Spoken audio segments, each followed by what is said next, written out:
कल आपने देखा था प्रेजेंट इंडेफिनिट का क्वेश्चन टैग कैसे बनता है और काफ़ी इंटरेस्टिंग आपको लगा होगा और काफ़ी इजी भी, क्योंकि ये इजी भी है और इंटरेस्टिंग भी। तो चलिए देखिए यहाँ पर आपको करना क्या है। यहाँ पर पहला क्वेश्चन है, माने दे आर वॉचिंग टीवी, वे टीवी देख रहे हैं, यही होता है इसका हिंदी में। तो अब ये तो आप जानते होंगे कि इसका नेगेटिव कैसे बनता है। They are not watching TV, they are not watching TV. तो इसे आप क्या लिखेंगे, आगे जो आएगा आर नॉट है उसे आरंट लिख दीजिए, फिर सब्जेक्ट। ये लिखा गया यहाँ पर, है ना। बन गया आपको वाक्य, they are watching TV aren't they, वे टीवी देख रहे हैं ना। तो इसी को तो बोला जाता है क्वेश्चन टैग। बन गया आपका वाक्य, they are watching TV aren't they. आगे देखिए, आई एम नॉट लेट, मैं लेट नहीं हूँ, यही आप बोलेंगे, यही होगा ना आपका वाक्य। तो अब इसका ये तो आप ऑलरेडी नेगेटिव वाक्य है, आई एम नॉट लेट, इसमें का एम सामने ला दीजिए, फिर सब्जेक्ट तो रहता ही है ना। आई है तो यहाँ पर आई लिखा गया, पहले वाक्य में आपने देखा कि दे था तो दे लिखा गया। तो I am not late, am I. और ये बात मैंने आपको पिछले वीडियो में बताया था कि अगर वाक्य पॉजिटिव है तो आगे जो आएगा वो नेगेटिव में रहेगा, और अगर वाक्य नेगेटिव है तो आगे जो आएगा वो पॉजिटिव में रहेगा, मतलब नॉट नहीं रहेगा। तो इसका क्या होगा दूसरा का, I am not late, am I. Okay, clear. तीसरा देखिए, she isn't coming to the party, वह पार्टी में नहीं आ रही है, ये होगा इसके हिंदी में नहीं, वह पार्टी में नहीं आ रही है। तो क्योंकि ये नेगेटिव वाक्य है, आप समझ रहे हैं ना, ये नेगेटिव वाक्य है, वह पार्टी में नहीं आ रही है। तो आप आगे जो लिखेंगे वो पॉजिटिव रहेगा, मतलब नॉट नहीं रहेगा। इज से इज लिखिए, फिर से लिखिए, है ना। हेल्पिंग वर्ब लिखेंगे, यहाँ पर दिया है ना इज, तो यही इसको आप सामने लाएंगे, इससे।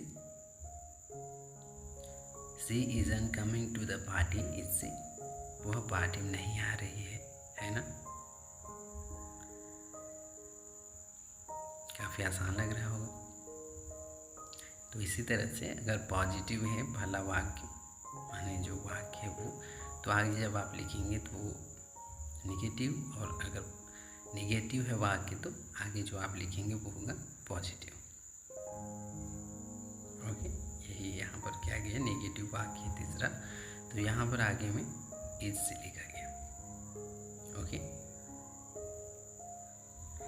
अब आप देखिए चौथा वाला, you are playing the piano,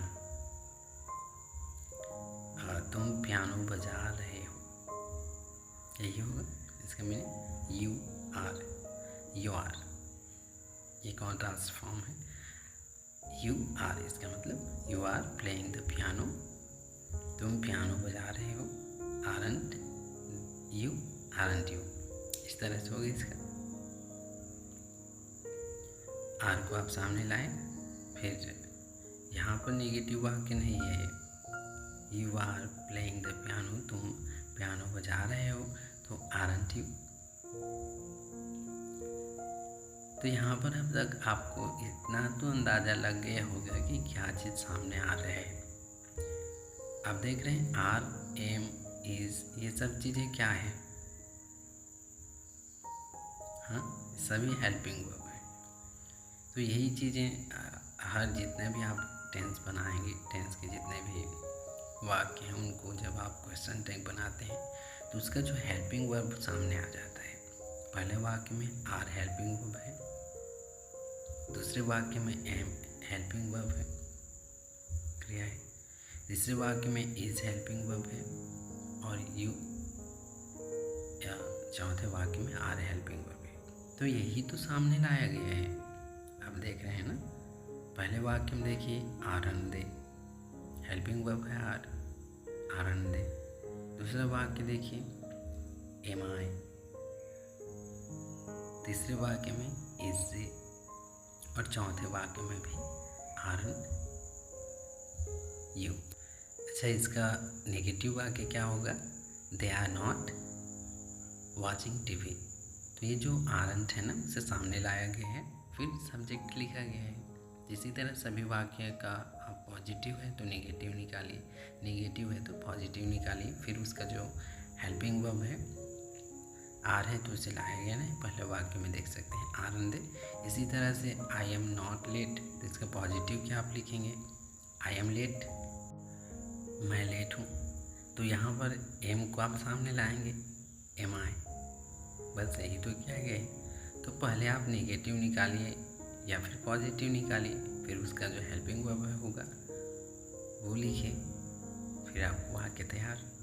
और सब्जेक्ट तो रहेगा ही, तो जैसा सामने में लिखा गया वैसे साफ लिख दीजिए। तीसरा वाक्य देख लीजिए, she isn't coming to the party, वह पार्टी में नहीं आ रही है। इसका नेगेटिव क्या होगा? इसका पॉजिटिव क्या होगा? क्योंकि ये तो ऑलरेडी नेगेटिव है।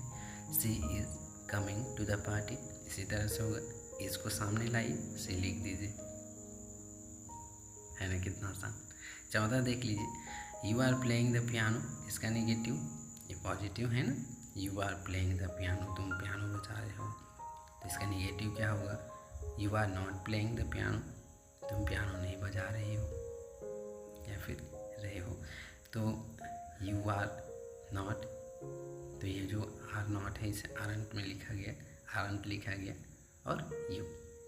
तो इसी तरह से हेल्पिंग वर्ब आप लिखते हैं, फिर जो सब्जेक्ट रहते हैं वैसा आप लास्ट में लिख देते हैं और लास्ट में क्वेश्चन मार्क। अच्छा, एक बात और आपको याद रखनी होगी, यहाँ पर नॉट वाला जो आएगा, जैसा कि आरंट लिखा है ना, तो इसी फॉर्म में आप लिखेंगे आरंट, इजंट, लास्ट में लिखते समय, ये याद रखिए।